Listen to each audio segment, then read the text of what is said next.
بسم الله الرحمن الرحیم. همین اول کاری همگی با هم دیگه که یه چیزی هلوش 1060-70 نفر هستیم یه صلواتی رو هدیه بکنیم به حضرت زهرا سلام الله علیها و امام زمان علیه السلام. اللهم صل علی محمد و آل محمد و عجل فرجهم. ان شاء الله به برکت این بزرگواران لایو امشبمون پربرکت باشه. خب بچه‌ها، ما شب اول اومدیم از یه سری اتفاقات عجیب و غریب گفتیم که سر ناآگاهی کرده بودن تو پاچمون.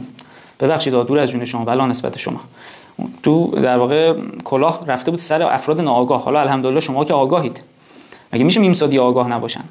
بعد طوری که بعضی اصلا بعد لایو چی گرخیده بودن، میگفتن وای اصلا باورم نمیشه که مثلا اینطوری شده، و بعد میگفتن راست میگی یا مثلا بررسی میکنم میبینم آره مثلا این همه مشکل برام اینجا شده سر همین قضیه. که اون بحث کلاهی بود که سر روزی 8 لیوان آب که از بچگی باهاش بزرگ شدیم و علم روز مثل این که مثلا تاییدش کرده بود سرمون رفته بود دیگه این کلاه. اینو مفصل بازش کردیم و عامل اصلی چاقی رو گفتیم توی لایو اول که ارتباطش با مزاج پایه و اینکه گفتیم هر کسی تو مزاج پایش رطوبت مزاج پایش زیادتر باشه استعداد چاقی بیشتری داره، یه لیوان آبم بخوره چاق میشه، و هر کسی که خشکی مزاج پایش زیاد باشه استعداد چاقی نداره. خلاصه شب اول با همه این شبهاتی که بود اینا تموم شد، خیلی خوب بود، استقبالتون عالی بود. رفتیم شب دوم نوشیدنی های مجاز رو گفتیم آقا روزی 8 لیوان آب اینا فیلمه، اینا بازیه، اینا تجارته. بعد سوال کردیم گفتیم خب چقدر آب بنوشیم؟ گفتیم هر یک رمزی داشت دیگه، یک جمله طلایی بود 3 بخشی بود. گفتیم هر موقع تشنه شدی به قدر رفع تشنگی نوشیدنی مجاز استفاده کن. این فرمول میزان آب نوشیدن و مایعات نوشیدن در طول روزه، درست؟ بعد اومدیم توی لایو دوممون نوشیدنی های مجاز رو گفتیم، آداب نوشیدن رو گفتیم که اگه رعایت بکنی همین باعث لاغریت میشه و از خیلی از بیماری های گوارشی، بیماری های کبد، مشکلات کلیه جلوگیری میکنه. بعد اومدیم راهکارهای اشتهای کاذب هم تو لایو دوممون گفتیم ما چیکار کنیم که اشتهای کاذب از بین بره، پرخوری از بین بره. چند تا فرمول دادیم، چند تا آداب گفتیم، راجع به وعده‌های غذایی صحبت کردیم که عزیزانی که لایو اول و دوم ما رو نبودن داخل کانال ایتای ما، فکر میکنم ایتا دیگه نهایت لایو اولمون فردا پاک بکنه خودش، لایو دوممون یا همون فردا یا پس فردا پاک کنه، چه بس لایو اولم همین امشب پاک بشه دیگه، چون فکر کنم ازش 2 روز داره میگذره. اگه ندیدید لایو اول و دوم حتما از آن اینستاگرام وارد کانال ایتا بشید، ایتا، یا اگه ندیدید لایو اول دوم مشخصه پیام آخر چک کنید، لینک گذاشتیم، پین هم شده، مینی دوره رایگان لاغری بدون رژیم، میتونید بزنید و برید لایو اول دوم رو ببینید. اما امشب میخوایم راجع به بحثی صحبت بکنیم که داغ دل خیلی است، مشکل خیلی است. چیه اون بحث شیرین آب کردن چربی شکم پهلو است. آب کردن چربی شکم و پهلوها این خیلی رو مخه دیگه، چه آقا چه خانوم. چربی شکم پهلو، آفساید بودن این دوتا عضو شریف اذیتشون میکنه، همین باعث میشه نتونن لباسایی که دوست دارن بپوشن، تو مهمونی میخواد بره یکم معذب میشه، نمیدونم مشکلات عدیده‌ای براش ایجاد میشه، اعتماد به نفسش از بین میره، گوشه‌گیر میشه. امشب میخوایم یه سری راهکارها بهتون بدیم که دانشجوهای بنده توی ظرف 2 ماه تا 13 کیلو تونستن کم کنن. ببین الان یکی ممکنه بگه آقای صادقی بابا اینقدر این کیلوهاتو به رخ ما نکش. من دختر خالم یه رژیم گرفت توی یه ماه 25 کیلو کم کرد. میگم خب چیکار کنم الان؟ هنر نکرده. بله رژیم هایی داریم که شما توی 1 ماه 25 کیلو 30 کیلو هم کم می‌کنی. اما بهتون اینو گفتم، استاد عزیز بنده، استاد حکیم خیراندیش بزرگوار، ایشون میفرمودن ممکنه رژیمی باشه که تو رو در ماه 20 کیلو 25 کیلو لاغر بکنه، اما شما تبدیل میشی به یک لاغر مردنی، یعنی لاغری که مستعد ابتلا به انواع بیماری هاست، لاغری که کبد براش نمونده، لاغری که دیگه معده و گوارش و روده و اینها براش معنایی نداره، لاغری که کلیه و طحال و نمیدونه همه چی تعطیل دیگه، یه آدم بیخود، افسرده، گوشه‌گیر، ضعیف، آماده دریافت انواع بیماری ها. خب ما همچین لاغری قرار نیست پیش بگیریم. این روش‌هایی که من توی 2 شب قبل و امشب میخوام خدمتتون عرض کنم، اینها شما رو به تناسب اندام میرسونه به صورت اصولی، نه به زور، نه به ضرب و زور. تو بستگان ما بود دیگه، جزء بستگان درجه 2 بنده هست. توی حالا یه جا دیدمش توی دوره همی، بعد به من گفتش که مصطفی یک از این پکای دمنوش گرفتم. گفتم که خب چرا همچی کاری کردی؟ گفتش که طرف زنگ زده اصلا گفته اینجوریه و کلی توضیح ضمانت داره. گفتم چقدر گرفتی؟ این مال فکر کنم 2 سال پیشه، حدود 1 سال 2 سال پیش. گفت 1 میلیون خورده. من همونجا بهش گفتم نگاه کن، سلامتیت مهمتر، آبی خیالشو. فرض کن 1.5 ازت کلاهبرداری کردن، زدن، دوز زده ازت. گفتش که حالا بذار حالا که پولشو دادیم استفاده کنیم. بنده خدا استفاده کرد و فکر میکنم 6-7 ماه پیش بود. یه چند مدت بعدش که گفت آقا این داغونم کرده، کبدم داغون شده، شکمش باد کرده بود، در تیم ملی که میگفت هر آینه ممکنه بنده خدا منفجر بشه، اینو گرفته بعد لاغری. بعد خدمت درس بکنم که بعد گفتم خب برو، گفتی ضمانت داره که برو، حالا لااقل سلامتیت که رفت، لااقل پولتو زنده کن. که بعد گفت تماس هم گرفتیم، مثلا طرف میگه که چیا ما اینجا چی اشتباه گرفتیم. حالا کاری ندونه، اصلا پولش مهم نیست. کاش این رژیم ها خب هزینه‌ای که اصلا تو 20 میلیون صرف کن، کاش نتیجه داشته باشه، دل آدم نمیسوزه. نکتهش اینجاست که چقدر شما رو لاغر مردنی میکنه. و تو این موردی مثل این بنده خدایی که من گفتم مثلا لاغرم نشد، یه شکمی داشت مثل بالون دیگه، یعنی میگم دیگه هر آینه اگه به یه جای تیزی به لبه میز گیر میکرد ممکنه بنده خدا منفجر بشه. اینو بهتون بگم. پس بله، همچین رژیم هایی داریم، همچین پک دمنوش فروش هایی داریم که تهش هم جوابگو نیستن بهت. چیزایی که ما این چند شب بهت گفتیم و امشب به عنوان شب آخر میخوام خدمتتون تقدیم بکنیم، اینا اصولیه، اینا سبک زندگیه، اینا اصول لاغریه که تو اگه انجام بدی به همون میزانی که مزاج خودت بهت اجازه میده لاغر میشی. حالا بریم سراغ بحثمون. من گفتم تو دو شب قبل چی گذاشته، حتما اونایی که ندیدن برن تا لایو ها تو کانال ایتامون ذخیره هست ببیننش تا پاک نشده. بریم امشب که میخوایم راجع به آب کردن چربی شکم پهلوها با هم صحبت بکنیم. بچه یادتونه توی جلسه اول که اون 8 لیوان آبو بهتون گفتم خب ما معمولا نوشیدنی‌های سرد هم استفاده می‌کنیم، این باعث میشه کلیه‌ها بگو سرد بشه. بعد گفتیم کلیه که سرد شد چه اتفاقی میفته؟ ضعیف میشه. گفتیم وظیفه کلیه چیه؟ دفع یه سری فضولات بدن از جمله بلغم اضافه و مازاد توی بدن ما از طریق ادرار از بدن، که اگه این اتفاق بیفته بدن سالم میمونه. اما اگه کلیه سرد بشه، ضعیف بشه، این وظیفش خوب انجام نمیده، لذا بلغم مازاد تو بدن ما گیر میفته و بهترین جایی که میتونه بره اگه معرفت به خرج بده گفتیم میاد تو شکم پهلوها. این شکم پهلوی آبکی میشه، پفکی میشه، ورم میکنه، باد میکنه، میزنه تو آفساید. پس اگه میخوای چربی شکم پهلو رو برطرف بکنی، یکی از راههای اساسیش اینه که هوای کلیت رو داشته باشی. کلیه بچه‌ها نباید بذاری سرد بشه. چه جوری سرد میشد؟ یکی شو گفتیم مایعات فراوان سرد نوشیدن کلیه رو سرد میکنه رفیق. اونی که بی دلیل روزی 8 لیوان 10 لیوان آب سرد میخوره کلیه‌اش به فنا میره، سرد میشه، ضعیف میشه و این مشکلات براش ایجاد میشه. یه راه دیگه ای که باعث میشه کلیه‌ها سرد بشه این که اصلا نپوشونی کلیه‌ها، باد خنکی بهش بخوای، تو تابستون جلو کولر میشینی، تو زمستون میری بیرون. نمیدونم الان مد شده دیگه، مثلا کاپشنه خانمای عزیز کاپشن میپوشن تا بالا نافشون. نمیدونم مثلا این ناف مثلا زیبایی داره اگه دیده بشه، چیه داستانش؟ آخه زیبا هم نیست، میدونی گیر ما اینجاست. کاش مثلا باز یک زیبایی رو مثلا تو نمایانش بکنی. بعد این پهلوها کامل لخته. ببین اصلا مد بچه‌ها، فشن، مد اینها داره به سمتی میره که شما بیمار بشید. اصلا شاید بری بررسی بکنی ببینی این کارخونه لباسه که مثلا مد و فشن و این چیزا رو داره ارائه میده، هر چی میگذره کاپشنا کوتاه‌تر میشه، نمیدونم مانتوی کوتاه‌تر میشه، چه تو آقا چه تو خانم فرقی نداره. یعنی کاپشن آقای کوتاه‌تر میشه. یه زمان بود یادمه دیگه، من حالا جوان‌تر بودم، کاپشن آقایون میپوشیدن دقیقاً مثلا روی چیز بود، پایین کاپشنه دقیقاً مثلا هم راستا با نافشون بود یه کوچولو پایین‌تر، کاملا پهلوها باد میخورد. میگم چه بسا بریم مثلا پشت پرده این کارخونه‌ها رو در بیاری ببینید 2 تا شرکت داروسازی هم داره طرفا، چه بسا حالا مثلا داره داروهای کلیه رو میفروشه مثلا، نمیدونم، برین در بیارین شما. حالا آقا کلیه ها رو گرم بند نگهداری، نذارین ولو باشه. پس گفتم کلیه ها اینطوری سرد میشه. 2 تاشو گفتم، 2 تا از مهم‌تریناش که تو سبک زندگی ما رعایت نمیشه. اما حالا ما میخوایم چیکار کنیم؟ میخوایم کلیه ها رو گرم کنیم. بچا عکسای به جا مونده از قدیم رو نگاه کنین. 2 تا ویژگی ایرانی‌های قدیم داشتن. ایرانی‌های قدیمی که توی تاریخ اومده اینا بیمار نمی‌شدن. اگر بیمار می‌شدن خودشون بلد بودن تدابیر رو و خودشون رو درمان می‌کردن. بیمارستانی توی ایران نبود. یه بیمارستان توی تهران بود که مگس میپروند، کیش می‌کرد. قدیمو دارم میگم، برید بخونید تو منابع. اگه عکسای به جا مونده از قدیمو نگاه کنی می‌بینی که همه مردا، خانم‌ها که خب پوشیده بودن. خب قشنگ پوشیده بودن و این پوشوندن سر کلی برکات براشون می آورد که الان بحث ما نیست. یعنی از کلی از بیماری‌ها پیشگیری می‌کرد. باور کن، ببین من کاری ندارم به عقیده‌ای که تو داری رفیق، اگه دختر جوانی داره این لایو رو می‌بینه توی اینستاگرام توی ایتا، هر عقیده‌ای داری من بهش احترام میذارم. خب اما باور کن پشتم میلرزه وقتی میام تو خیابون میبینم دختر یا پسر جوان فرقی نداره، مخصوصا دختر خانم های جوان سرشون آزاده. ولش کن، من الان بحث اعتقادی و حجاب و اینا رو ندارم، من دارم از بعد سلامت بهش نگاه میکنم. خواهر عزیز من، نمیدونی چه بلایی سر خودت میاری. نگو من الان از سال 1401 1400 که اون اتفاقات افتاد من دیگه اصلا روسری سرم نمیذارم و هیچ مشکلی هم برام پیش نیومده. نگو این حرفو. اینو ممکنه 10 سال دیگه بفهمی چه اتفاقی میفته.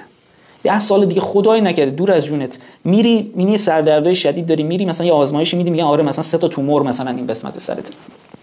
یا میبینم که شلوارهای دختر و پسرا پاشون میکنن ساق پاشون خالیه. دقیقاً همون حرفی که گفتم مود و فشن میزنه. حالا ان شاءالله بشه یه سلسله لایو بذاریم راجع به اینا من صحبت کنم براتون، راجع به این سبک زندگی‌ها. نمیدونی وقت ساق پا بچا خیلی مهمه، خیلی مهمه. ببین دقیقاً مدام دست گذاشتن رو همینا، چرا یه چه دیگر رو نیومدن کوتاهش بکنن؟ چه دقیقاً ساق پا رو کوتاه کردی؟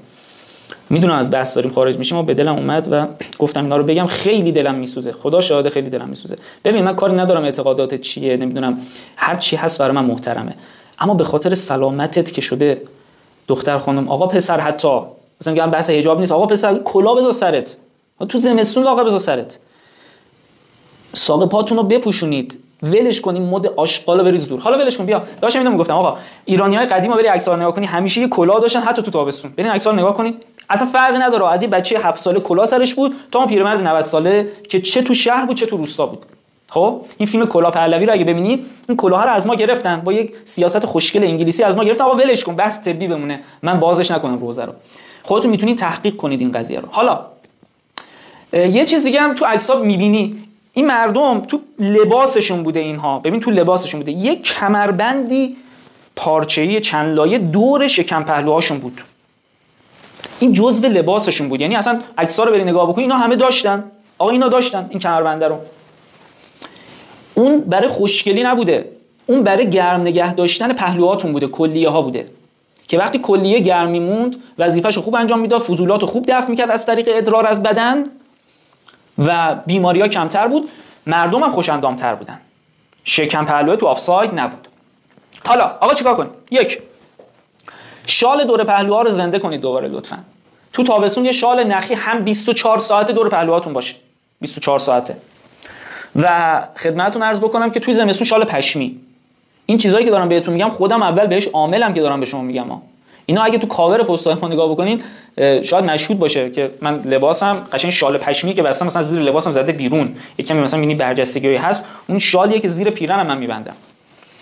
شال پشمی تو زمستون، شال نخی تو تابستون، یعنی حتی تو تابستون گرم نگهدار پهلوهات رو زیر لباستون ببندید. این یک برای پیشگیری، یا اگه سرد شده برای که درمانش بکنید. دو، هر شب اونایی که کلیه‌هاشون سرد شده و الان اونایی که شکم پهلو دارین، هر شب قبل از خواب پهلوها و شکم مبارکتون رو با روغن‌هایی که بهتون میگم روغن مالی بکنید و ماساژ بدید. خوبه یه کوچولو روغن زیتون یا روغن بابونه. بابونه رو بیشتر به خانوما توصیه میکنم، یه روغن تخصصی برای خانوماست. مثلا خانومایی که حتی کیست تخمدان دارن، مشکلات تخمدان رحم دارن، روغن بابونه روغن مالی بکنید، ناحیه رحم و تخمدان ها رو فوق العاده نتیجه خوبی ازش میگیرید. اگه مشکلاتون ناشی از سردی باشه که تو 95% ناشی از همینه. حالا ولش کن، روغن مالی کنید هر شب قبل خواب پهلوها و شکمتون رو با روغن زیتون، مثلا بریز توی یک پیاله بذار 5 دقیقه 10 دقیقه رو بخاری، یکم گرم بشه، نمیخواد داغ بشه، گرم بشه، یخ نباشه. اینو رو پهلوها کلیه قشنگ رو کلیه قشنگ روغن مالی کن و روی شکم خانم‌ها رو رحم و تخمدانتون رو هم میتونید روغن مالی بکنید. فقط رو شکمو که میاد روغن مالی بکنی دور ناف، همین که میخوای روغن رو بکشی، این دست تو این ماساژی که داره رو شکم میدی در جهت عقربه‌های ساعت باشه که اگه یبوست هم داشته باشی که احتمالاً داری، یبوست هم برطرف میشه، چون جهت حرکت روده هست، مواد توی روده، و این کمک میکنه که دفع راحت تری هم داشته باشه. یه تیر دو نشونه، یعنی هم به یبوست درمان یبوست کمک میکنه مثلا اگه روغن زیتون باشه، و با همین روغن مالیه بچا با اگه تو مداوم هر شب انجام بدی، شک نکن سر ما حداقل 2 سایز کم میکنی. حداقلشو گفتم، داشتیم موردایی که 3 تا 4 سایز کم میکنن با همین روغن مالی ساده. کیف کردی؟ خب اینو گفتم. از گرم کردن کلیه‌ها بریم رو مورد بعدی، برای آب کردن چربی شکم و پهلوها. بچا این 3 تا کارو باید انجام بدی، اما ترتیب و مقدارش رو بهتون میگم. یک، روغن مالی که توضیح دادم، ماساژ که خب وقتی روغن میزنی یه ماساژی هم میدی دیگه که اون روغن جذب بشه، و بادکش گرم شکم و پهلوها کلیه ها. اینا بادکش گرم معجزه ها میکنه، باعث افزایش سوخت و ساز میشه. دیدی وقتی ماساژ میدی یه ناحیه مثلا قرمز میشه، چرا این اتفاق میفته؟ تو وقتی یه نقطه رو فشار میدی، مثلا اینجا رو فشار میدی، خب این ولش میکنی، خون میاد این قسمت، خون رسانی بیشتر میشه، خون گرمه، وقتی خون میاد باعث افزایش سوخت و ساز میشه و بسیار کمک میکنه اون عضو تقویت بشه. اما اگه به یه عضوی خون نرسه اتفاقات بدی براش میفته. بچهای دوره اصل نجات ما و دوره 0 تا 100 پیشگیری، تشخیص و درمان مشکلات معده اینو دیگه کامل فول و استادن، میدونن من چی دارم میگم و مفصل اونجا براشون توضیح دادم. اینا دقت کردی چی شد؟ بادکش گرم باعث افزایش خون رسانی میشه، افزایش سوخت و ساز میشه و این گرمایی که ایجاد میکنه باعث میشه اون رطوبت اضافه برچیده بشه و تو هم سایز کم میکنی هم وزن کم میکنی، شکم پهلوهاتو آب میکنی. حالا روغن مالی و ماساژ هر شب با همون روغن زیتون یا روغن بابونه، اما بادکش شب در میون انجام بده تا 21 مرحله. شب در میون تا 21 مرحله. کی بادکش گرم انجام بدم؟ بعد از روغن مالی. یعنی روغنی که هر شب داری میمالی، یه شب در میون بعد از که روغن مالی بادکش گرم میذار. بچا ما به ناف کاری نداریم، یعنی چه تو ماساژ به ناف کاری نداشته باش. از مثلا 2 بند انگشت دور ناف، مثلا اگه بچا فرض کن ناف منه، این دکمه ناف من باشه، مثلا این دکمه که بهتر دیده باشه، این اگه ناف منه، ببین شعاع دو بند انگشت خودم دور ناف که اینجا میشه، از اینجا من شروع میکنم ماساژ دادن یا بادکش گذاشتن رو. چجوری بادکش انجام میدیم؟ خب من که اینجا نمیتونم بهت نشون بدم، تو اینترنت سرچ کن بهت نشون میده. هیچ کاری نداره، خودتون تو خونه میتونین انجام بدین. الکی نمیدونین پول بدین مراکزی که هستن براتون انجام بدن، 150 تومن 200 تومن ازتون میگن خودتون یاد بگیرید برای همدیگه تو خونه انجام بدید. چیز پیچیده ای نیست. 4 تا لیوان میخواد و یه دونه پنبه و یه مقدار حالا اگه الکلی چیزی باشه که آتیشش بزنی و بذاری تو لیوان و بادکشو انجام بدی، تمام. حالا کجا بودیم؟ خانم ها توی ایام عادت، توی ایام پریودیشون، توی بارداریشون بادکش انجام ندن و کلا خانم‌های باردار حتما از زیر نظر اون طبیب متخصص طب اسلامی ایرانی باشن که تحت نظرش هستن و با نظر ایشون کاری رو انجام بدن. هیچ تدبیری رو بدون مشورت با طبیب متخصص طب اسلامی ایرانی خودشون که وضعیت ایشون رو رصد میکنه انجام ندن خانم‌های باردار، به خاطر شرایط ویژه‌ای که دارن. این پس حواستون باشه، بادکش تو ایام عادت ممنوع، خانم‌های باردار هم حواسشون باشه. بریم سراغ حرکت بعدی که باعث آب کردن چربی شکم پهلوها میشه و خسته‌ام در نره. بچه حرکات اصلاحی مثل چی؟ ببین در طول روز مثلا کارمندی، نمیدونم دانشجویی سر کلاس نشستی، اصلا بیکاری، نمیدونم هر چی، خانه‌دار هستی خانم محترم، تو خونه یه تایم نشستی رو مبل، مثلا تو اداره نشستی پشت میزت داری کارتو انجام میدی، یه تایمای این شکمتو بده تو، نگاه این شکم الان بیرونه، خب اینجوری بده تو یه چند ثانیه نگه دار، همینجوری داری کارتو میکنی چند ثانیه تو نگه دار، نمیخواد 24 ساعت اینجوری بکنی که نابود میشی، ولش کن تمام، بعد دوباره بده تو، یه چند 10 ثانیه نگه دار کارتو بکن، تمام. در روز اینو چند بار تکرار کن دیگه. حالا آیسو دقیقاً چند بار ولش کن، سوالات به قول ما رو بنی اسرائیلی بهش میپرسیم، انجام بده دیگه، روزی نمیدونم حالا 4 بار انجام بده، هر بار 10 ثانیه نگه دار. بفرمایید آب فاتر. بسم الله.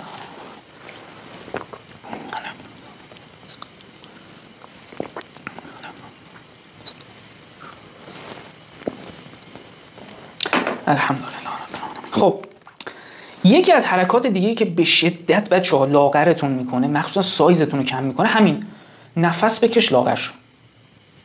کیف کن. چی دارم بهت میگم؟ تو میتونی با نفس کشیدن لاغر بشی. اونم چیه؟ با تنفس عمیق شکمی یا تنفس عمیق نوزادی یا تنفس عمیق دیافراگمی. هیچ فرقی نداره، همش یکیه. تنفس عمیق شکمی چیه؟ دقت بکنین ما تنفسمون یه طوریه که فضای ریه ما کامل هواگیری نمیشه و اگه دقت بکنین موقع نفس کشیدن سینمون جلو میاد میره عقب، دم بازدم، سینه میاد جلو میره عقب. تنفس عمیق شکمی شکم مبارکتون میاد جلو موقع دم، موقع بازدم میره تو. ببین دم از بینی تا جایی که جا داره بکش، تا جایی که جا داره بعد بکشی، بعد 1 ثانیه 2 ثانیه حبس میکنی نفستو و بعد از راه دهانت این هوا رو پرت میکنی بیرون. ببین این شکم بعد بیاد جلو. ببین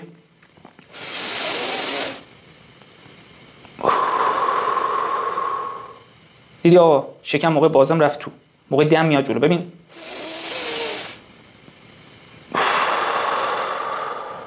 میگن تنفس عمیق شکمی. این کارو باید همیشه انجام بدیم؟ نه آقا این کارو انجام بدی همیشه که جان به جان آفرین دور از جونتون تسلیم میکنی. مثلا روزی تو هر ساعت که بیداری 5 بار انجام بده. برسونش مثلا دیگه به 10 بار، هر یه ساعت یه بار، یا ساعت در میون 2 ساعت یه بار، 3 ساعت یه بار، اما در طول روز انجام بده. بهترم از تو هوای پاک اگه گیر آوردی انجام بدی. بهترین هوای بین الطلوعینه، یعنی بعد از نماز صبح تا قبل از طلوع آفتاب. یکم گرم شد اینجا، نه؟ نه؟ ممنون. خیلی خوب. گرمه؟ یه کوچولو آره. بله. خدمتتون عرض بکنم که بریم سراغ راه چهارم. پس این تنفس کافیه، مثلا سرد میشه. متشکرم. دستتون در نکنه. خب. این از این. بریم سراغ راه چهارم برای آب کردن چربی شکم و پهلوها. بچه‌ها اینه. ببین اونی که بهت میگه بدون ورزش، بدون نمیدونم میخواد پکه رو بهت بفروشه، ساده میکنه برات، تو هم خوشت میاد، میگه بدون هیچ گونه تحرک، بدون ورزش لاغر شد. میشی به زور میشی، یعنی فشار میاره رو بدنت. اما اگه لاغری اصولی میخوای باید ورزش داشته باشی. آقای صادق میدونی شهریه باشگاه چنده؟ دلت خوشه. من نگفتم بری باشگاه. یه ورزش رو الان بهت میگم بدون هزینه انجام بده. چیه؟ پیاده روی. پیاده روی اصولی که اصولش الان بهت میگم. اوکی؟ چرا پیاده روی؟ چون پیاده روی اگر اصولی باشه باعث تعریق میشه. تعریق باعث میشه عرق دیگه، رطوبت‌های بدنت که گفتم عامل اصلی چاقی چی بود؟ رطوبت مازاد، رطوبت مزاج. رطوبت زیاد شده تو چاق شدی. عامل اصلی. وقتی تو عرق میکنی خب رطوبت مازاد داره خارج میشه دیگه. درست؟ و تو لاغر میشی. باورت نمیشه لاغر میشی. حالا یه سوال پیش میاد. واقعا سوالا خیلی از من پرسیدن. میگه آقای صادقی باورت نمیشه.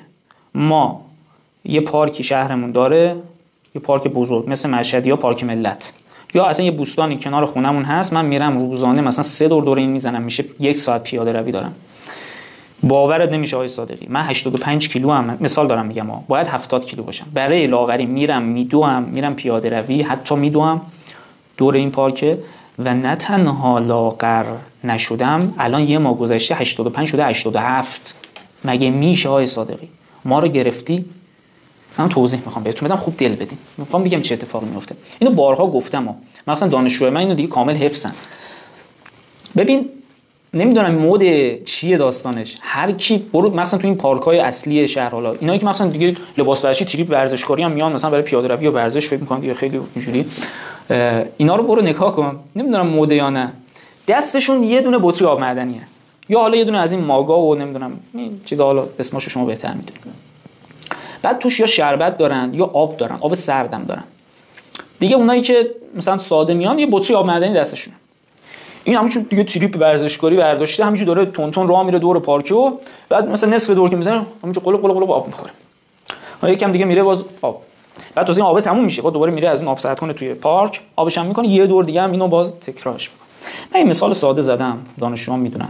میگم عزیزم مثال های عدد میخوام بگم که تو فهم کنی ماجرا. من میگم تو چقدر عرق کردی رفتی دویدی رفتی دور پارک؟ میگه باورت نمیشه آقای صادقی، شاید من اندازه 3 تا لیوان ازم عرق خارج شد، یعنی لباسم اینجوری به چلونی کلی عرق میریزه، این جمع کنی 3 تا لیوان عرق میشه، عرق بدن بعد بهش میگم خب باش دمت گرم، خب تو الان خیلی باید پس وزن کم کنی که رطوبت اضافی بدن تو خارج کردی، اما عزیزم تو 1 لیتر آب خوردی فقط، یعنی از 3 لیوان خارج کردی 4 لیوان وارد کردی. گرفتی چی شد؟ این اشتباه. روش اصولی پیاده روی برای لاغری و برای سلامت رو میخوام بهتون یاد بدم. بچه‌ها روزانه سعی بکنید نیم ساعت تا 40-45 دقیقه پیاده روی داشته باشید. بهتره تو فضای باز باشه. آقای صادقی الان زمستون هوا سرده مثلا. خب تردمیل اگه تو خونه داری، دلت خوشه تردمیل گرونه. تو خونه در جا راه برو، در جا. مثلا می‌خواستم بگم تو خونه راه برو، گفتی باز خونمون کوچیک سرگیجه میشن. باش در جا راه برو، در جا قدم رو. این کارو انجام بده. هر موقع تشنه شدی، تو که می‌خوای کلاس بذاری، مثل شما نه، دور از جون شما، بلا نسبت شما نه که این کارو می‌کنن. عزیزم که این کارو می‌کنی، تو که می‌خوای کلاس بذاری بطری آب معدنی دستت باشه. یه دونه از این فلاسکای 1 نفره، تراول ماگای 1 نفره مثلا دستت باشه، تو اون آب جوش بریز. اگه واقعا تشنت شد، اون قاعده تشنگی رو رعایت کن. هر موقع تشنه شدی به قدر رفع تشنگی نوشیدنی مجاز نوش جانت کن، به قدر رفع تشنگی، که بهترین نوشیدنی گفتیم آب فاتره. تو این تراول ماگ، تو این فلاسک 1 نفره کوچیک به جای آب معدنی دست گرفتی، آب جوش بریز. حالا برو راحتو برو، عرقتو بکن. هر موقع که احساس تشنگی اگه کردی آب جوش استفاده کن.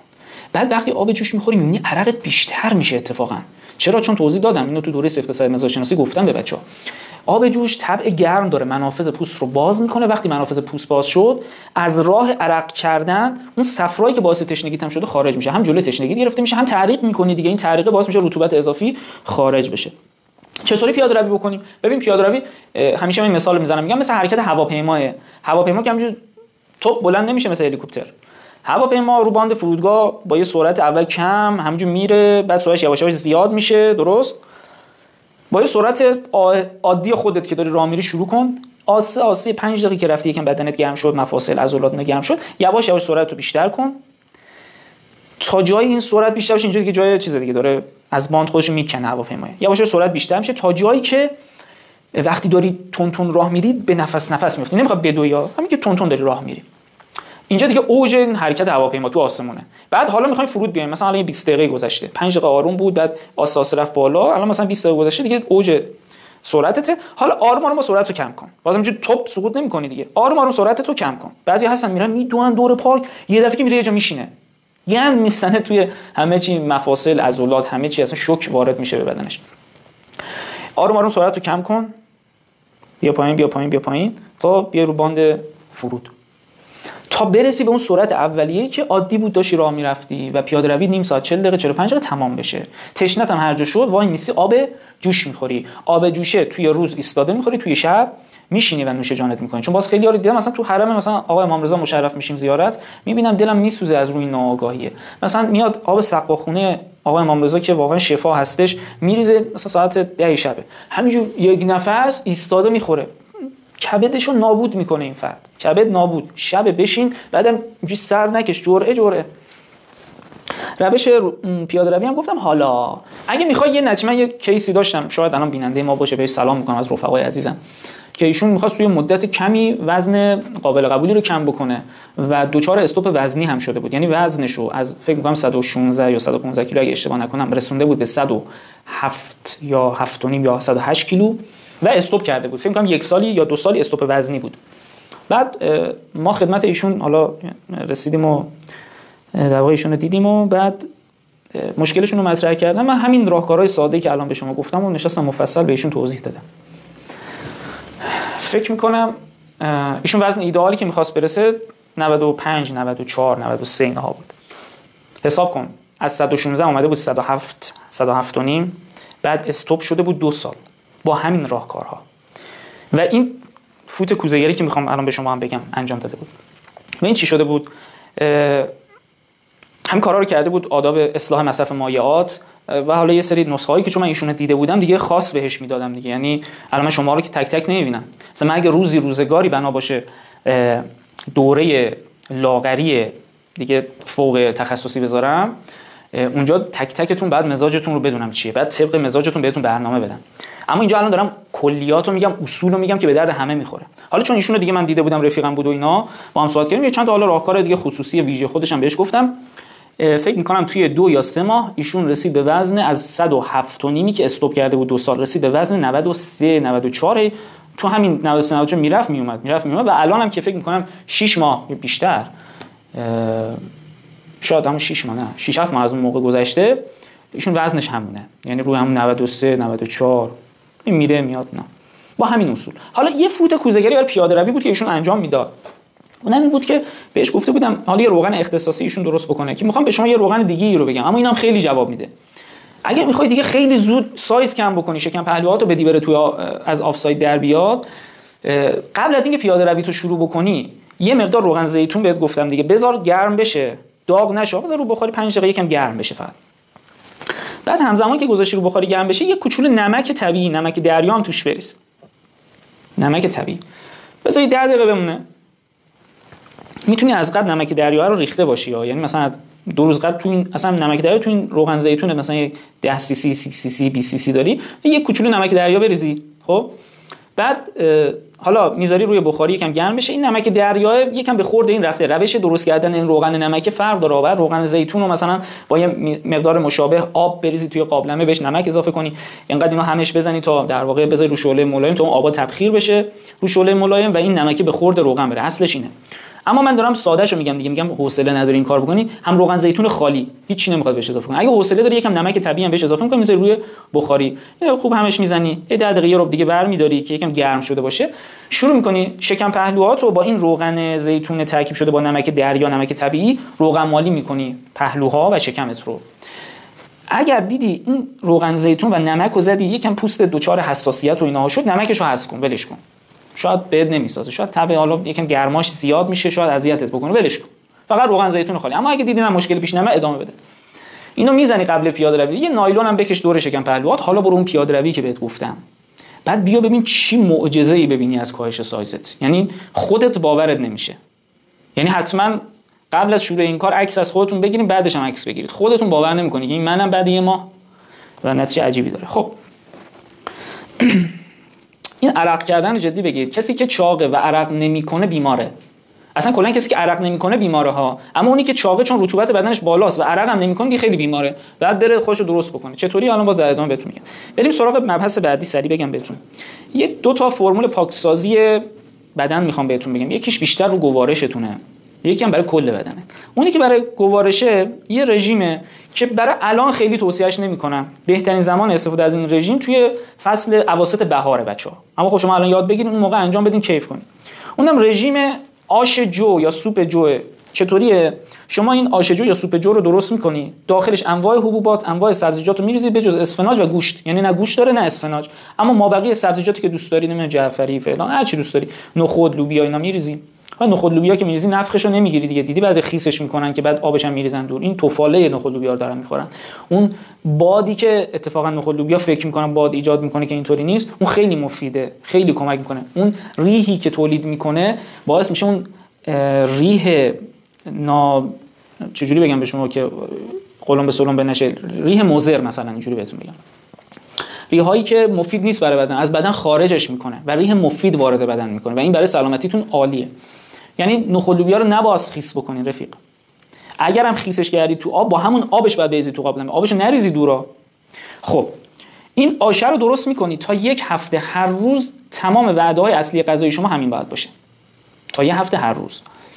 آقای صادقی من ضعف میکنم اگه بخوام نهار و شام، یعنی حالا نهار که هست شد، صبحانه و مثلا شام اینا بخوام اینو استفاده بکنم، ضعف میکنم. اشکال نداره، وعده‌های اصلیت باید این بشه، یعنی صبحانه و شامت باید این باشه. حالا در طول روز احساس ضعف کردی، اشکال نداره، شیرینی جات طبیعی مثل مویزی، خرمایی، شربت آب لیمو عسلی اینها رو بخور، اما تو وعده‌های غذاییت فقط این آشه رو یه هفته هر روز استفاده میکنی. کی؟ اواسط بهار، تو حالا اواسط مثلا اردیبهشت ماه و خدمت، یا تا 2 هفته روز در میون اینو استفاده میکنی و دیگه تو وعده های اصلی این تایم رژیمتون هیچ چیز دیگه، برنج و خورش و کوکو و این چیزا دیگه نمیخورید تعطیل. اما میان وعده و تنقلات سالم اشکال نداره، ضعف کردی بخور، خود کشمش بخور، میوه بخور، شربت بخور، خرما بخور، مویز بخور، انجیر بخور، هر چی دوست داری از این چیزای مقوی و سالم بخور.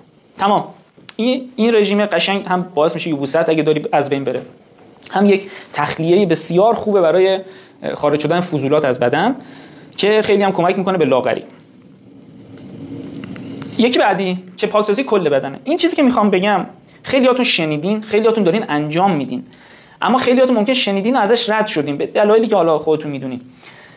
بچه‌ها اینی که میخوام بهتون بگم این قوی ترین ضد سرطانه. یعنی کسی که این تو سبک زندگیش باشه ان شاء الله به هیچ عنوان دچار سرطان خدای نکرده نمیشه. قوی ترین ضد بلغمه، قوی ترین ضد سودا هست. چاقی از بلغمه. یعنی بهت بگم 90% بیماری ها که به خاطر سردی مزاج هست، روماتیسم، نمیدونم درد مفاصل، انواع بیماری های مختلف که 90%، 92 حتی 99% بیماری ها امروزه شاید به خاطر سردی، غلبه سردیه، غلبه بلغم باز بیشتر و بعد غلبه سودا یا برعکس. این دفع کننده هم بلغم و هم سودا از بدنه و اون چیزی نیست جز نوره و حنا، نوره زرنیخدار اصل و حنای طبیعی. و حتما بهتون توصیه میکنم اینا رو باید از جای معتبر تهیه بکنید. الان یه عده نه این بگین صادقی خودش فروشگاه داره الان داره نمیدونم برای که محصولات خودش بفروشه اینا رو میگه. نه آقا، ما فروشمون الحمدلله داریم، خدا رو هزار مرتبه شکر بابت اعتمادی که شما به ما داشتید. ما قدر این اعتمادا رو میدونیم، سعی نمی‌کنیم به این مفتی‌ها بخوایم از دستش بدیم و یه وقت خدای نکرده قشی وارد محصولاتمون بکنیم. نه، خدا رو هزار مرتبه شکر. بعدم اون کسی که روزی رسونه کسی دیگه یه نیاز به دست و پا زدن ما هم وجود نداره. نوره و حنای طبیعی رو برید از تو شهرتون از جای معتبر، واقعا معتبر تهیه بکنید، چون پودری هستن، امکان تقلب توشون هست دیگه. یعنی به جای نوره نسبتش رو رعایت نمی‌کنن بهتون میدن. حنای مثلا ممکنه توش چه می‌دونم پودر ذرت مثلا باشه، نمی‌دونم ترکیب میکنم تو هم نمیفهمی، منم نمیفهمم حتی. فلذا اجای معتبر بگیرید. تو شهرتون حتما هست جای معتبر، حتما هست. اگه من به فکر جیب خودم باشم میگم اصلا نیست، هیچ جا تو دنیا نیست، فقط ما اصلشو داریم. نه، اینطوری نیست. حتما تو شهرتون بگردید، جای معتبر پیدا میکنید که برین از اون تهیه بکنید. کلا محصولات سلامت اجای معتبر تو شهرتون بگردید پیدا میکنید. اگه گشتید نبود، موقع دوستان ما تو فروشگاه محصولات سلامتمون در خدمت شما هستن با افتخار، اما پیدا میکنید. حالا این نورو حنا طبق آدابش باید استفاده بشه. یعنی اونی که سالمه، آقا و خانومی که سالمه، خانوم هر 2 هفته یک بار، نهایت 20 روز یک بار، آقا هر 20 روز یک بار، نهایت هر 40 روز یک بار باید از نوره و حنا طبق آدابش استفاده کنیم. این برای آدم سالم بود. کسی که بیماره طبق بیماری که داره ممکنه نسخه فرق بکنه. مثلا ممکنه به بعضی حتی ما بگیم آقا در هفته 2 یا 3 بار نوره و حنا استفاده بکن، به یکی بگیم هفته یه بار، به یکی بگیم 10 روز یک بار. اما کسی که سالمه، اینی که گفتم خانم‌ها 2 هفته یه بار، تهش 20 روز یک بار. خانمایی که نور حنا تو سبک زندگیشون باشه هیچ وقت درگیر مشکلات رحم و تخمدان و اینها نمیشن، هیچ وقت دچار مشکلات مفصل نمیشن، هیچ وقت خدای نکرده درگیر سرطان نمیشن. آقایون هم حالا رحم و تخمدان نشه حذف کن، هیچ وقت درگیر نمیدونم مشکلات مفصلی، مشکلات ناباروری، کمرها که حالا منجر به ناباروری میشه و نازایی، حالا چه تو آقا چه تو خانم میشه، کمرها محکم میشه، سفت میشه. دریابید نوره و حنا رو. آقایون هم گفتم 20 روز یک بار. آدم سالمش اگر که نتونست بعد 40 روز نباید بگذره، باید بزنه نوره و حنا رو طبق آدابش. خب و تاکیدم که اجای معتبر توی شهرتون بگردید پیدا میکنید. نبود بیاین سمت فروشگاه ما، اشکال نداره، با افتخار در خدمتتونیم، اما پیدا میکنید تو شهرتون. خب بچه‌ها، این از این. با همین تدابیری که من گفتم، رفیقم بعد 2 سال استوپ وزنی از 107 یا 107.5 کیلو رسید به 93 کیلو تو 2 ماه. با همین تدابیرا فکر نکن باید حتما بری. حالا من چون دوره رایگان برات گذاشتم، آقا خیلی همینو دورش کردم، دارم خدا تو آن میفروشم. حالا فکر نکن چون رایگان من بهت گفتم مثلا که اینا چیزای الکی، مثلا با همینا دانشجوهای من نتیجه گرفتم، وزنای عجیب غریب کم کردم بدون عوارض. حالا کسی که با این فرمون میاد جلو، مشکلی برای پوستش ایجاد نمیشه. حالا میخوام داغ دل اون کسایی رو تازه بکنم که درگیر بازی‌های رژیمی شدن، که تا دلت بخواد این چند شب فکر کنم پیام داشتیم، ما چند موردش خودم دیدم. حالا دوستان ما ادمینای محترممون که دارن پاسخگویی انجام میدن، اونا چقدر دیدن و حالا سعی کردن پاسخ بدن که دیگه بماند.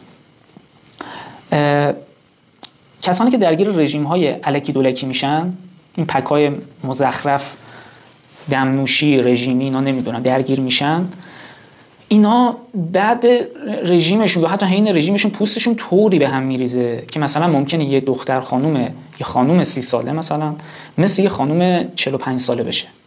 چین و چروک، افتادگی پوست، لاغر شدن صورت، یعنی یه جوری لاغر میشه که هر کی اینو ببینه میگه قطعاً یه چیزی داره میزنه و از بد جایی هم داره تأمین میشه، یا موتوریه یا حالا در پارکش اگه عوض بکنه بهتره. این بلاییه که رژیم‌های عجیب و غریب سرتون میاره. این چیزی که من گفتم عارضه نداره، اما اگه تو قبلا درگیرش شدی و یا حالا به خاطر سبک زندگی اشتباه مشکلات پوستی برات ایجاد شده، حتما میدونی ما قبل از اینکه بخوایم مینی دوره رایگان لاغری رو براتون بذاریم نظرسنجی کردیم که بچه‌ها می‌خوایم تا عید 2 تا مشکلی که شما تو ذهنتونه بهش بپردازیم، شما بگیم به کدوم بپردازیم. چون میدونستم براتون مهمه، نزدیک یه ماه خورده ای تا عید داریم، خیلی براشون این دغدغه‌ای که آقا مثلا من تناسب اندام ندارم، کاش بشه تناسب انداممو به دست بیارم، یا نه پوستم مثلا خیلی چین و چروک داره، خیلی لاغر شده، خیلی خشکه، خیلی چربه، خیلی نمیدونم حساسه، کاش بشه مثلا این پوستم درست بشه، میخوام برم دیدنی دید و بازدید بتونم درست درمون برم، هم تناسب داشته باشه هم پوست خوب. ما نظرسنجی گذاشتیم و گفتیم پوست رو بگیم تا عید بهتون، لاغری رو بگیم یا جفتش رو بگیم. فکر می‌کنم با یه اختلاف عجیب و غریبی گفتیم جفتش رو بگیم، مقابل پیش بینی بود. که این وعده رو دادیم، جلسه‌ای داشتیم، دیدید حتما تو کانال. اول بناش لاغری رو بگیم که امشب تموم شد لاغری و به همین زودی ها، یعنی شاید ظرف همین چند روز آینده شروع میکنیم از پوست بهتون میگیم و خبرهای سوپر ویژه‌ای در مورد پوست براتون داریم. سوپر ویژه لذا توصیه میکنم بهتون به هیچ عنوان پیج اینستاگرام و کانال ایتامون رو یه وقت نشه که از دست بدید. مطالب این چند روزو که میدونم جا میمونید و بعد حسرتی میخورید که خیلی موقعی مثلا اون مبحث معده ما خورده. برید. خیلی مخلصیم. ارادت. یا علی.